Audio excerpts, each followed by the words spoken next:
وبرنامج كلمة تمنادي برنامج دي تحناها يعني كجهل لنا تاريخ دي صوماليا. aan ku bilaabay kadib markii ay meel mar weyday taladii ruushka ahayd in arrinta xagga dhulka ee Soomaaliya iyo Itoobiya dhexta la aan dagaal lagu dhamaynin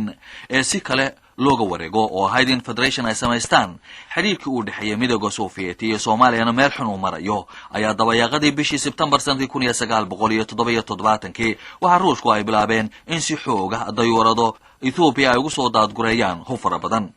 waqtiyadaasi waxa ciidamadii Soomaalida oo huwana magaca jabhadii loo oran jiray WSLF ay qabsadeen magaalada Jigjiga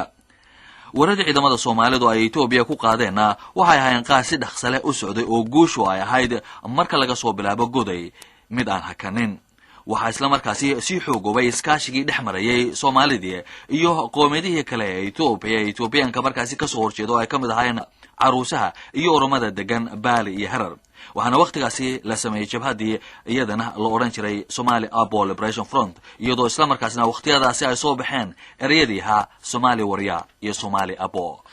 October 18 1977 ayaa kooxda la dagaalanka argagixisada ee dalkii la oran jiray Jarmalka galbeed ayaa waxa ay ku guuleysteen inay furtaan dayuurada ay lahayd shirkadda Lufthansa ee Jarmalka oo kooxdii la oran jiray Baader-Meinhof ay soo qafaalatay oo ay la tageen Muqdisho ugu dambeyntii markii ay meelo badan soo mareen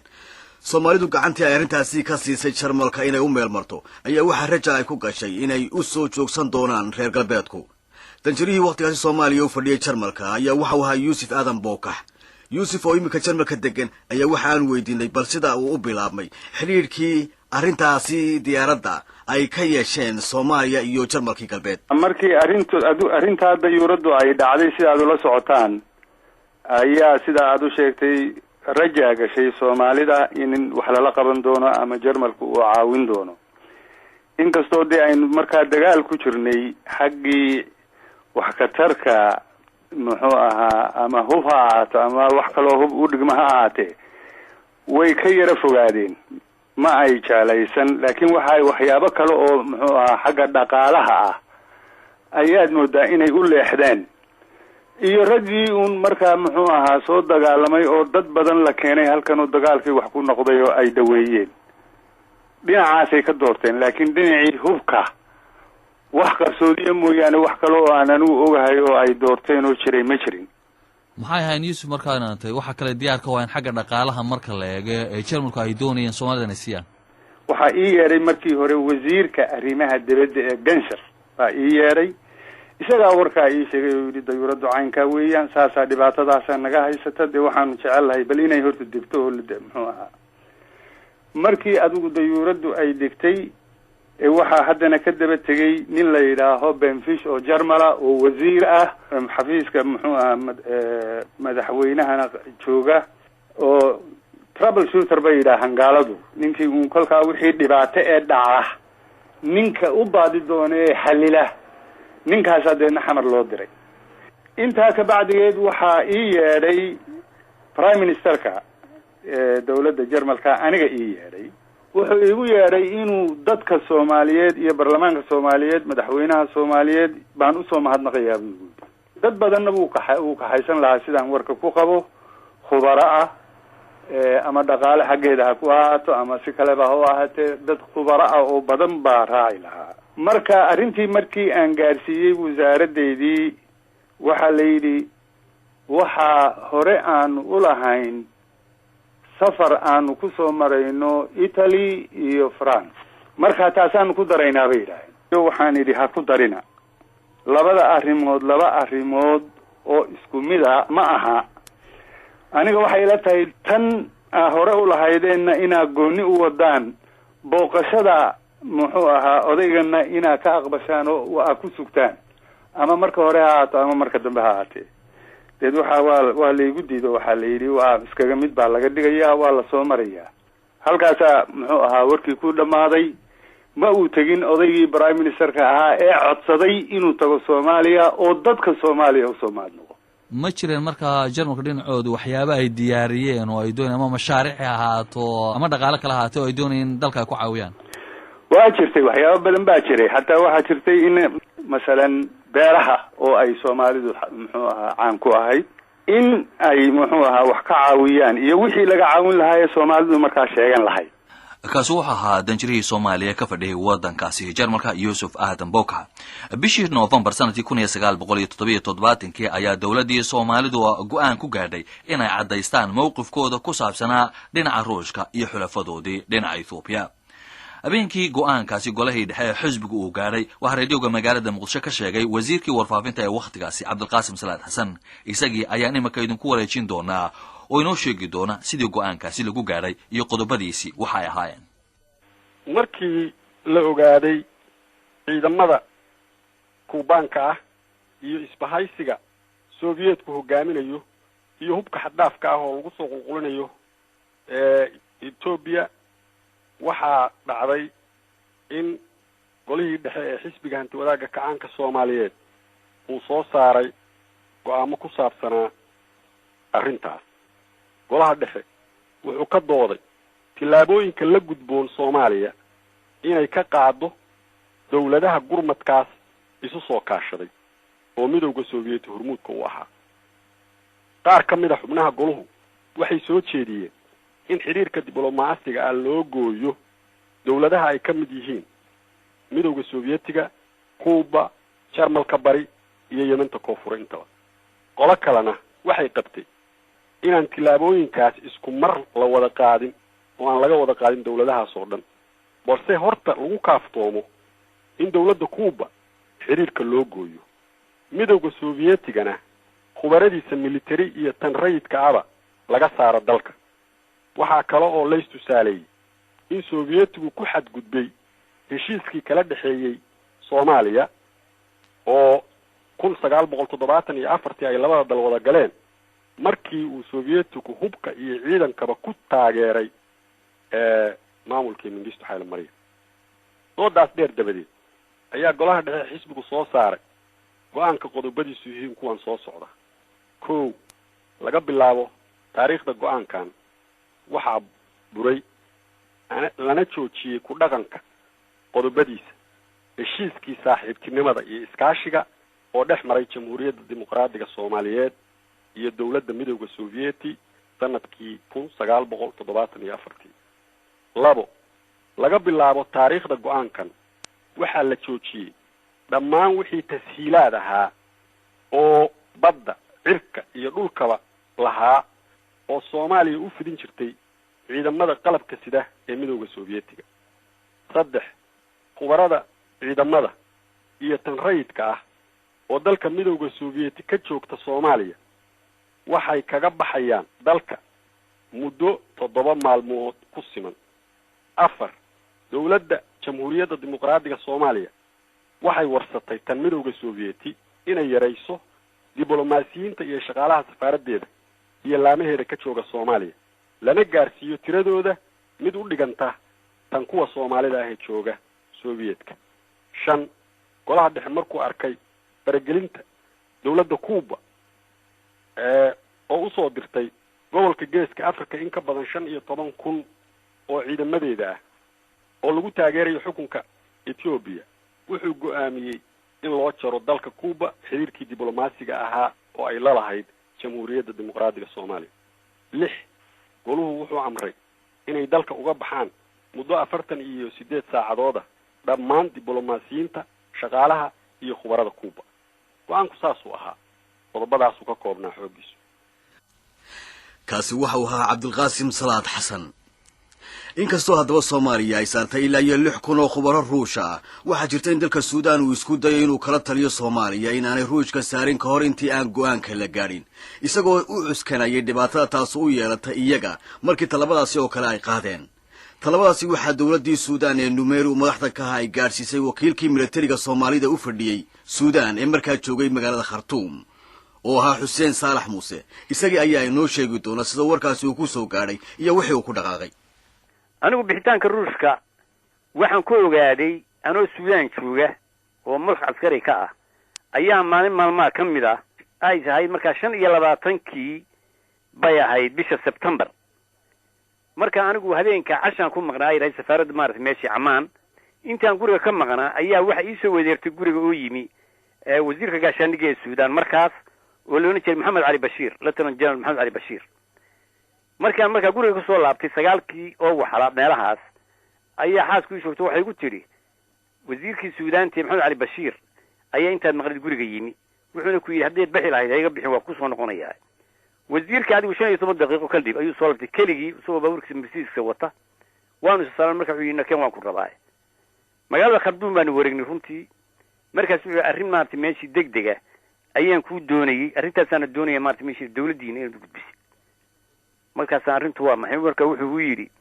fiidkii hore waxaan ka soo kaxay yidhi shir uu lahaa golaha difaaca ee Suudaan shir uu lahaa ayaan ka qayb galay buu yidhi shirkana wuxuu gudoominayay buu yidhi madaxweynaha Maxamed Jacfar Numeeri markaa waxaanu isku raacnay fariin aanu helay inaanu Soomaaliya u gudbino sida darteedna maartay meeshii military tajeba tahay aan arrinta adiga ku sheego arrintu waa maxay baan markaa wuxuu igu yidhi mulxaq askariga ee jooga maartay meeshii Mareykan waxaanu ka helay buu yidhi war sheegaya in Soomaaliya ay damacsan tahay Ruushka inay saarto warkaasna markaanu sii daba galay mulxaq askariga Masrigana waanu ka helay ninka Masriga marka mulxaq askariga Mareykanka waxa loo jiray Cabdulxaliim Abu Ghazala markii dambe wuxuu noqday wasiirka gaashaandhigga ee Masar warkaas wuxuu sheegayaa buu yidhi Soomaaliya inay doonayso Ruushka inay saarto marka taasaan idin ka digayna arrintaasaan idin ka digayna ka digno ayaan kugu imi buu yidhi waxaan ku sheegayaa buu yidhi laba dal waanu ka midnahay aniga Suudaan iyo Masar ayaa ilaa hadda Ruush saaray buu yidhi Masar waxa ka waxay ilaa 17,000 oo Ruusha annaguna 3,000 baa naga baxay laakiin labadeediiba maanta waxaan khasaare ahayn kama hayno marka waxaan ku leeyahay inaynu ku idin digno aan lahay khasaarihii ku dhacay Masar ama Suudaan ku dhacay Soomaaliyaana ku dhicin waxaan markaa ku leeyahay buu yidhi in dawladdu ogeysiiso Soomaaliya inay haddii ay saaraysaa Ruushka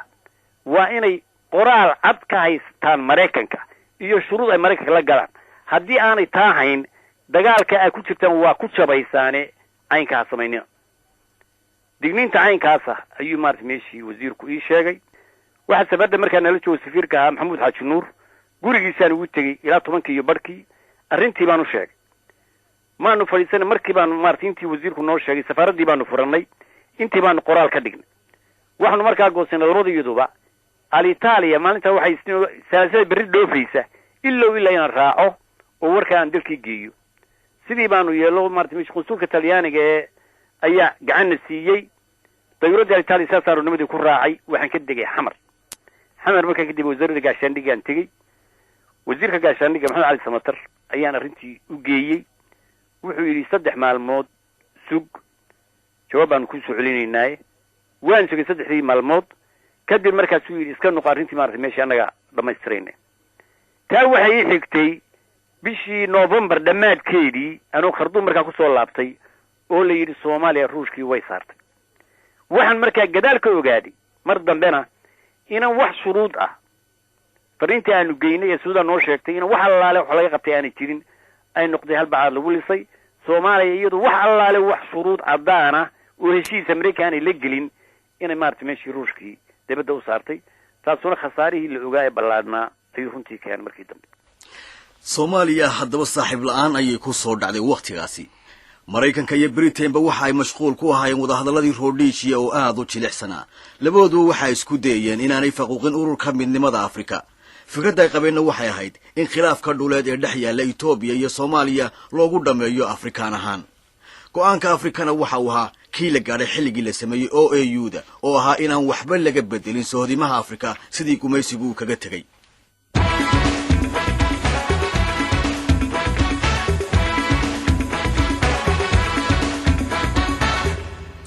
haddaba bishii February sanadkii 1978 ayaa rasmi ahaan Soomaaliya u gashay dagaalkii markii hore lagu sheegayay in ay ku jirto jabhadda WSLF kadib markii si xoog ah loo garaacay ciidamo Soomaalidu ay leedahay oo dhammaa ilaa 8,000 oo ka dagaalamay inta dhaxaysa Jigjiga iyo Harar ayaa taangiyo ay wadaan ciidamo Kuubaan oo diyaarada lagu qaaday oo la dhigay meel ka dambaysa ciidamada Soomaalida waxa kale oo iyagana la hawlgeliyay diyuurada miyiga oo ay Kuubaan ku wadaan oo waliba lagu xoojiyay hub cusub oo casri ah oo Ruushku uu keenay warka qaarkood waxa ay sheegayaan in ninkii hore madaxda uga ahaa ergada xagga militariga ee Ruushka ka fadhiday dalka Soomaaliya oo loo oran jiray isaga General Grigore Barslov uu isagu hogaaminayay dagaalka Soomaalida lagu soo qaaday madaxweynaha dalka Cuba Fidel Castro mar wax laga weydiiyay sida iyaga iyo midowda Soviyeetku ay isaga kaashadeen dagaalkaasi Soomaalida lagu qaaday ee Ethiopia loogu heliyay waxa uu yidhi It was the only operation we conducted in full agreement with the Soviets. De común acuerdo los soviéticos. No such cooperation took place. Fidel Castro waxa uu yidhi waxa uu howlgalkaasi military ee aan wada galay ahaa ka keliya ee annaga oo si buuxda isugu waafaqsan aan wada galay dalkii midowda Soviyeetka la oran jiray ma jirin wax iskaashi oo sidaas oo kala ah oo na dhex maray annaga iyo midowda Soviyeetka oo ka dhacay xataa marka la eego wadamada la yiraahdo Latin America sarkaal Ruushka oo isaguna ka mid ahaa ergadii ka fadhiday magaalada Addis Ababa ee dalkaasi Ethiopia dhinaca midowda Soviyeetka oo ka warramaya dagaalkaasi sida uu dhacay waxa isna uu yidhi Кубинские войска в Эфиопии. The Cuban troops in Ethiopia played a very important role. Потому что waxa uu yidhi ciidamada kuubaanku door aad muhiima u ah ayaa dagaalka ay ka ciyaareen Etoobiyaanku keligood may samayn kareen maamulka dagaal ee lagu burburiyay ciidamadii Soomaalida muddo sidaas u kooban xataa gacanta aanu siinaynay haddii lagu daro markaasi annagu military ahaan waxaanu dhexdayada ka fikirnay in aanu qabsano Soomaaliya laakiin dawladda midowga Soviyeeti sax ayay ku ahayd in aanay taano fasaxin waayo xiriirka aanu la lahayn dalalka sida Mareykanka iyo Britain iyo qaar kale ayaa sii xumaan lahaa haddaba dhegaystayaal inkasta oo Soomaaliya laga hiilay haddana xilladii dagaalku uu socday waxa soo baxayay warar sheegeen ciidamada Soomaalida la fahantoodu ay sasuldaareen arrintaasi sida wax uga jiraan waxaan wax ka weydiinay General Glal oo ka mid ahaa ragii dagaalka hogaaminayay generaalku waxa uu ku jawaabay su'aashaas waa su'aal important ah welina Soomaalidu kama sheekaysan dhibaato jirtay waxa weeye horta ninkii Maxamed Siyaad la dhihi jiray wuxuu balaayo ku dhigay dadkii oo dagaalka u diray ma aaminay wuxuu weligii ka soo horjeeday in dhagaha Soomaaliyeed uu ku dhaco magac wax fiican keenay oo aan asaga magaciisa aan ahayn nin Soomaali oo hebel la yiraahdo guul keenay oo guulwada Siyaad guulwada hebel lagu lamaaniyo la garab dhigo arrintaas uu ka dagaalamay Maxamed Siyaad aad iyo aad buu uga dagaalamay dadkii uu dirsaday ee uu rabay inuu guusha ku keeno oo himiladii Soomaaliyeed uu rabay runtii uuna rabay ayuu haddana ciladaas soo baxday ama hebel iyo inta la maqlo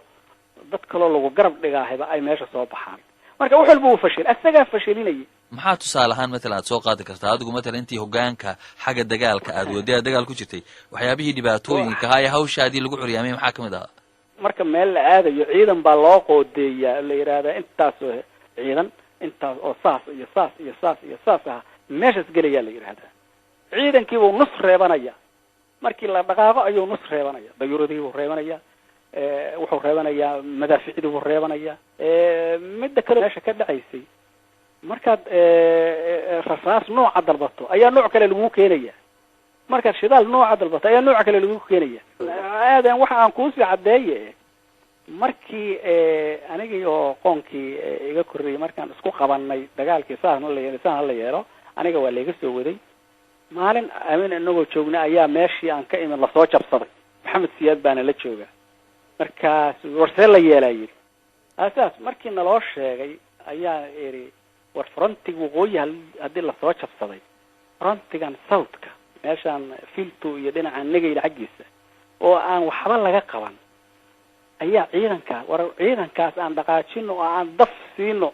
oo nagaylaha ka duso oo shashamane ha galo oo harooyinka halkaas oo ardisoo lafteeda qatar ha geliyo markaasuu inta ifiiriyo waryaa galaal ma waxaad rabtaa niman Maxamed Siyaad ahayn magaciisa inuu soo baxo macnaha halkaas Cabdullaahi Yuusuf baa joogay oo asaguna si gaar ah u shaqeynay alliye on Allah on ogahay sida weliba aan dadku ogeyn ayuu yiri war ma waxaad rabtaa in magaca Maxamed Siyaad magacaan ahayn inuu soo baxo maanta markaas ayaa waxa ii yeeray gambaneelihii ii yeeray wixii nala ku sameyn jiro oo dhan iyo waxay ahaayeen waxa ay meeshan dagaalkii baa lagu jiraa ninkan hadda waa ninka aaminto diratay ciidanku sidii loo badbaadiyo waqooyi loo qabsan aanu halka ku dhifano